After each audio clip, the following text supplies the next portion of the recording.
तेलाचा अभिषेक करून शनिदेवाला प्रसन्न करायचा आहे तर मग फक्त ब्रँडेड तेल घेऊन जा।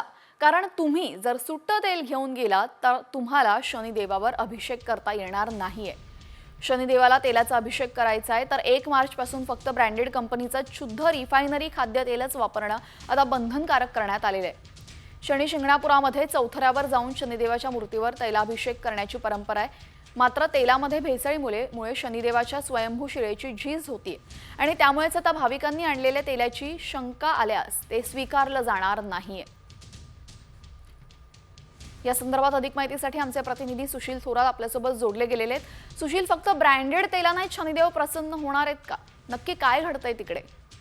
निश्चितच हा जो प्रकार आहे तो भाविकांसाठी एक धक्कादायक प्रकार म्हणून आपण पाहू शकतो। कारण शनी शिंगणापूरमध्ये शनिदेवाची जी शिळा आहे जी झीज होते आणि 1 मार्च पासून आता चौथऱ्यावर जे तेल अभिषेक करण्यात येणार आहे ते फक्त ब्रँडेड कंपनीचं जे तेल आहे त्यांनीच करण्यात येणार आहे। असा ठराव आता शनी शिंगणापूरच्या ग्रामसभेत झालेला आहे। त्यानंतर शनी शिंगणापूरचं जे विश्वस्त मंडळ आहे त्या बैठकीतही हा ठराव घेण्यात आलेला आहे। मात्र यामुळे आता भाविकांना कुठेतरी मोठा आर्थिक फटका बसण्याची शक्यता आहे। आता 1 मार्च पासून ही जी 1 मार्च पासून हा जो प्रकार आहे तो सुरू होणार आहे। मात्र आता भाविक याबद्दल काय प्रतिक्रिया देतात हे पाहणंही मोठं औत्सुक्याचं ठरणार आहे। कारण ब्रँडेड तेल जर विकत घ्यायचं असेल तर ते मोठ्या महागात घ्यावा लागणार आहे। त्यामुळे निश्चितच हा कुठेतरी आर्थिक फटका भाविकांना बसणार आहे।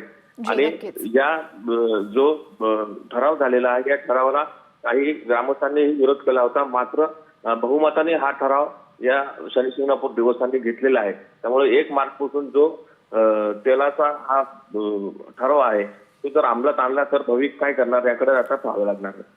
नक्कीच, धन्यवाद सुशील आपण दिलेल्या सविस्तर माहितीबद्दल।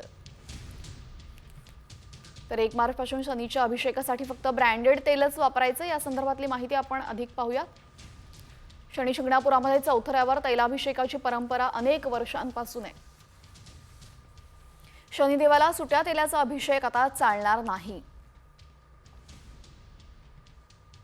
ब्रँडेड कंपनीचं शुद्ध रिफायनरी खाद्यतेलच वापरणं बंधनकारक आहे। तेलातल्या भेसळीमुळे शनिदेवाच्या स्वयंभू शिळेची झीज होत असल्याचं निष्पन्न झालेलं आहे आणि त्यामुळेच भाविकांनी आणलेल्या तेलाची शंका आल्यास ते स्वीकारलं जाणार नाहीये।